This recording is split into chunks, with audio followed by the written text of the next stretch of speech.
യസ്രിബിലെങ്ങും അസ്വസ്ഥത നിഴലിച്ചു നിന്നു. സമാധാനമില്ലാത്ത നാളുകൾ. കനത്ത പോരട്ടങ്ങൾക്കൊടുവിൽ ഔസും ഖസ്റജും തമ്മിലുള്ള ഈ യുദ്ധവും തൽക്കാലത്തേക്ക് അവസാനിച്ചു. അനേകർ കൊല്ലപ്പെടുകയും മുറിവേൽക്കുകയും ചെയ്തു.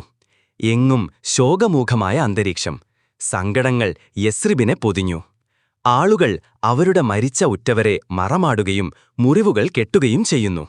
യുദ്ധം വിഴുങ്ങിയ പിതാക്കന്മാരെയും മക്കളെയും ഭർത്താക്കന്മാരെയും ഓർത്ത് സ്ത്രീകൾ വിലപിക്കുന്നു.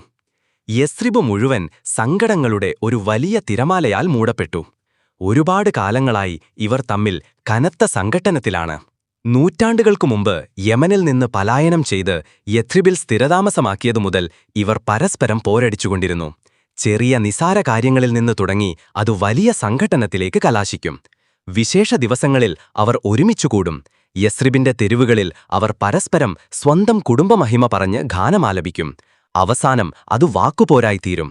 യഹൂദർ ഈ തർക്കങ്ങൾ ആളികത്തിക്കും. ഇതിലൂടെ ഇരു ഗോത്രങ്ങളുടെ ശക്തി ദുർബലപ്പെടുകയും അവസാനം യസ്രിബും പരിസരവും നമുക്ക് സ്വന്തമാക്കാമെന്നുമുള്ള കുറുക്കൻ കണ്ണാണവർക്ക്.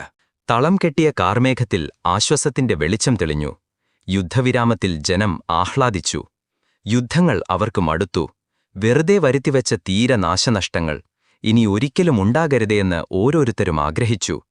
ഈ പുതിയ ഉടമ്പടി വളരെക്കാലം നിലനിൽക്കുമെന്നും അവർക്ക് സമാധാനവും ഐക്യവും ആസ്വദിക്കാൻ കഴിയുന്ന ദീർഘകാലമുണ്ടാകുമെന്നും അവർ പ്രതീക്ഷിച്ചു. യസ്രിബുകാർ സമാധാനത്തിന്റെ പുതിയ അന്തരീക്ഷം ആസ്വദിച്ചു തുടങ്ങി. ആരെയും ഭയപ്പെടാതെ സന്തോഷത്തോടെ കഴിയുന്ന നാളുകൾ. നിർഭയരായി ജനം പഴയ സൗഹൃദങ്ങൾ പുതുക്കി. പരസ്പരം സന്ദർശിച്ച് രാജ്യത്ത് നിലനിൽക്കുന്ന സുരക്ഷിതത്വത്തിന് ഉറപ്പു നൽകി.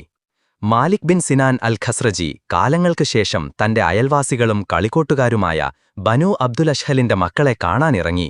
വീട്ടിലെത്തിയ അവൻ അവരെ കണ്ടത് യഹൂദ പുരോഹിതന്മാർക്ക് ചുറ്റും കൂടിയിരിക്കുന്നതായാണ്. ജൂതഗോത്രക്കാരുടെ ഇടയിലാണ് അവർ ജീവിക്കുന്നത്. മാലിക്കും അവർക്കൊപ്പമിരുന്നു. യൂഷ എന്ന പുരോഹിതൻ അവരോട് എന്തോ പറഞ്ഞുകൊണ്ടിരിക്കുന്നു. അവർ കാതുകൂർപ്പിച്ച് ശ്രദ്ധയോടെ കേൾക്കുന്നു. അപരിചിതനായ മാലിക്കിനെ ഇടംകണ്ണിട്ട് നോക്കി അയാൾ വാക്കു തുടർന്നു.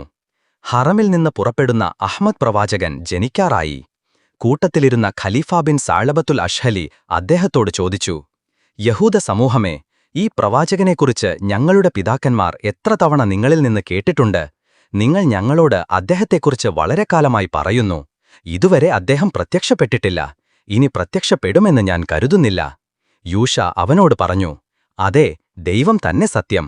അദ്ദേഹം പ്രത്യക്ഷനാകും. അതിന്റെ സമയം അടുത്തുപോയി. ഖലീഫ പരിഹസിച്ചുകൊണ്ട് ചോദിച്ചു, എങ്കിൽ ഈ പ്രവാചകന്റെ വിശേഷണമെന്താണ്? പുരോഹിതൻ മറുപടി പറഞ്ഞു, ഉയരവും കൂടുതലും കുറവുമില്ലാത്ത ഒരു മനുഷ്യൻ. അവന്റെ കണ്ണുകളിൽ ഒരു ചുവപ്പുണ്ട്. വിനയത്തിന്റെ വസ്ത്രം ധരിക്കും. അവൻ കഴുതപ്പുറത്ത് കയറും. ഈ രാജ്യം അവന്റെ പ്രവാസമാണ്. ഖലീഫ പറഞ്ഞു, യൂഷ, നിങ്ങളുടെ സംസാരം ശരിയാണോ അല്ലയോ എന്ന് കാത്തിരുന്നു കാണാം. അതും പറഞ്ഞു അവർ പിരിഞ്ഞു.